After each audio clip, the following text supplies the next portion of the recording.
आज सुबह करीबन 8:45 पर सूचना मिली कि अमर कॉलोनी में ये एक इंसिडेंट हुआ है।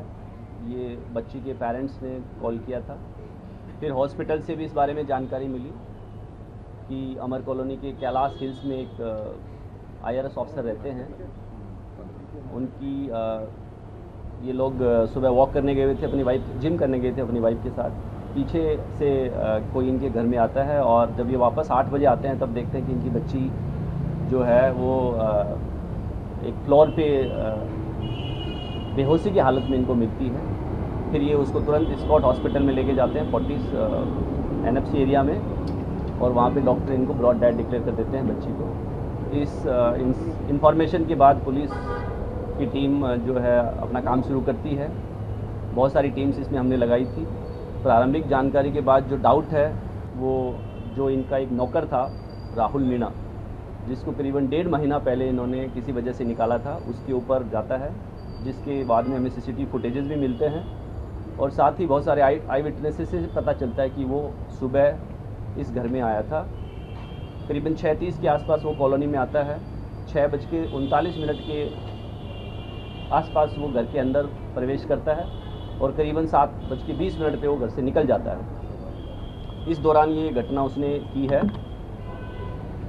उसके बाद बहुत सारी टीम्स आगे की जानकारी के हिसाब से काम करती हैं और इसमें हमने करीबन 15 से ज़्यादा टीम्स अलग अलग एरियाज़ में भेजी थी, खास करके राजस्थान में जहाँ का ये रहने वाला था, राजगढ़ तहसील अलवर में, जयपुर, दौसा, और इसके अलावा बहुत सारी टीम्स और इलाकों में, खास करके दिल्ली के अलग अलग इलाकों में जहाँ पे इसकी रहने की संभावना थी। करीबन शाम को इसको हमने द्वारका के एक ओयो होटल से इसको हमने अरेस्ट कर लिया है और इससे आगे की पूछताछ अभी की जा रही है। इस घटना में जो हमें बहुत ही अच्छे एविडेंस हमारे पास है, जिसके बेसिस पे हम एक बहुत ही स्ट्रॉन्ग केस जो है कोर्ट में सबमिट करेंगे ताकि इसको कड़ी से कड़ी सज़ा मिले। सर, क्यों इसने जो है इस पूरी घटना को अंजाम दिया, और सेक्सुअल असॉल्ट की भी बात आ रही है, उसमें कितनी सच्चाई है? और जब ये आ रहा है तो इसने वाइट पैंट पहनी हुई थी और घर से एग्जिट करते हुए इसकी ब्लैक पैंट पहनी हुई थी। इस सर्वेंट को इन्होंने करीबन 1 साल पहले रखा था अपने ही ऑफिस में। एक जो इनका जूनियर है उसके रेफरेंस से इनको एक नौकर की ज़रूरत, एक सर्वेंट की ज़रूरत थी, तो जैसे एक रेफरेंस से रखा जाता है इस तरीके से उन्होंने रखा था उसको 1.5 महीने पहले। इसलिए उसी रेफरेंस को बोला गया था कि आप इसको हटा दीजिए, क्योंकि इसकी बहुत सारी पैसा उधार मांगने की शिकायतें आई हैं। ये जानकारी में पता लगा कि ये ऑनलाइन गेम्स खेलता था और बहुत सारे जो आसपास के सर्वेंट्स हैं या जो घरों में काम करने वाला स्टाफ है, उन लोगों से ये उधार लेता था और फिर पैसे वापस नहीं करता था।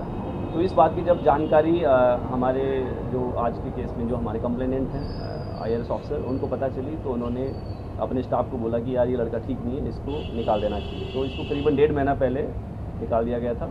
ये चला गया था, उसके बाद से दोबारा नहीं आया था। आज ही आया था। जहाँ तक बात है कपड़े उसकी चेंज करने की, तो उसने घटना के बाद जो है अपनी ट्राउज़र और जूते चेंज किए हैं। टी-शर्ट उसने, जो टी-शर्ट या शर्ट है वो सेम रखा है और वो एकदम उसके एविडेंस हमारे पास है। जो इंसिडेंट का मोटिव अगर आप पूछ रहे हैं तो उसका इसने कल एक वारदात अलवर में भी की है, सिमिलर वारदात। जब हम इसको पकड़ने के लिए हमारी टीम अलवर राजगढ़ पहुंची तो पता चला कि इसने एक वारदात कल देर शाम को वहाँ पे भी की थी। तो हो सकता है इसकी मनोवृत्ति इसी प्रकार की हो, वो अभी पूछताछ से और कंफर्म हो जाएगा।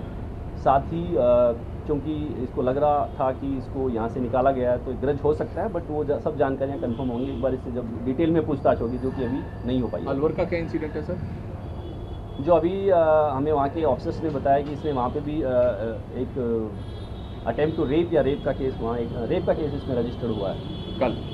सर इस केस में भी क्या सेक्सुअल असॉल्ट हुआ था सर, या कोई रेप का ऐसा है? यस, इसमें हमने रेप और मर्डर के धाराओं में, साथ ही रॉबरी के धाराएं लगाई हैं और केस रजिस्टर किया है। सर, क्या नौकर इसने बैग में रखे थे और उस बैग को लेकर के जा रहा था घर से, और सीक्वेंस क्या था कि क्योंकि उस वक्त लड़की जो है ऊपर पड़ रही थी? जैसा मैंने बताया कि इसने जो घर में एंट्री है करीबन 6:39 पे की है। जो प्रारंभिक जांच से पता चला है कि इसको इस बात की जानकारी थी कि घर में एंटर करने की जो की है वो कहाँ रखी जाती है, क्योंकि वो एक मेड के लिए एक्स्ट्रा की घर में रखी गई थी। मेड अभी जो है वो कुछ दिन के लिए छुट्टी पे गई थी, बट जो की है वो एक गुप्त जगह पे घर के बाहर रखी जाती थी, जिसके बारे में इसको जानकारी थी, तो इसने इस तरीके से एंट्री की है। बच्ची का जो रूम है वो घर के अंदर से स्टेयर्स के ऊपर जाके एक फ्लोर पे है। मोस्ट प्रोबेबली जो है ये ऊपर गया है और घटना का अंजाम दिया है, और उस घटना को अंजाम देने के बाद ये निकल गया है, और फिर जो मेन बिल्डिंग है उससे इसने राइट टर्न लेके बाहर चला गया। सर ये जब सोसाइटी के अंदर एंट्री कर रहा है तो तब इसका देख रहे हैं कि इसने एक तो पैंट दूसरे रंग की पहनी हुई थी और एग्जिट करते हुए दूसरे रंग की, लेकिन इसके उस पास उस वक्त पिट्ठू बैग नहीं था। एग्जिट करते हुए पिट्ठू बैग नहीं था। पिट्ठू बैग दोनों सीसीटीवी में है। दोनों में। अच्छा, तो ये क्या कपड़े साथ में लेके आया था? ये अभी पूछताछ में। और कुछ लूटपाट भी की है घर में इसने? यस, इसने घर में एक जो उनका कबर्ड है उसमें रैन चेक किया है, और जैसा कि हमें कंप्लेनेंट साइड से पता चला कि उन्होंने करीबन 2 या 2.5 लाख रुपए जो है ये शायद लेके गया था वहाँ से कैश। यस, और कुछ रिकवरी हमें हुई है जिसके बारे में हम बाद में आपको डिटेल में जानकारी देंगे। सर आज वापस आने का इसका कोई स्पेशल मोटिव था? ये आपने कहा हाँ, ये अलवर से जांच कराई को अंजाम देने के लिए आया था। इसमें जो 2 रीजन अभी मैंने आपको बताए थे, अभी मैं वही आपको फिर से दोहराऊंगा, लेकिन जैसा मैंने बताया अभी डिटेल पूछताछ बाकी है, तो और भी इसमें जो जानकारी आएगी वो आपसे शेयर की जाएगी। सर अलवर वाले केस में इसके साथ इसके एक और दोस्त भी था, तो क्या यहाँ पर भी उसका दोस्त कोई आया था या अकेले इन्वॉल्व था यहाँ पर? हमारे यहाँ पे जो सीसीटीवी फुटेजेस के हिसाब से एक ही जो आरोपी है और जो आई विटनेस है उनके हिसाब से यही था, बाकी पूछताछ में और पता चला। अलवर के केस के बारे में हमें ज़्यादा जानकारी नहीं है। वेरिफिकेशन हुआ था क्या, पुलिस वेरिफिकेशन? अभी इस बारे में पूछताछ नहीं हो पाई है, but it will be checked and will inform you also.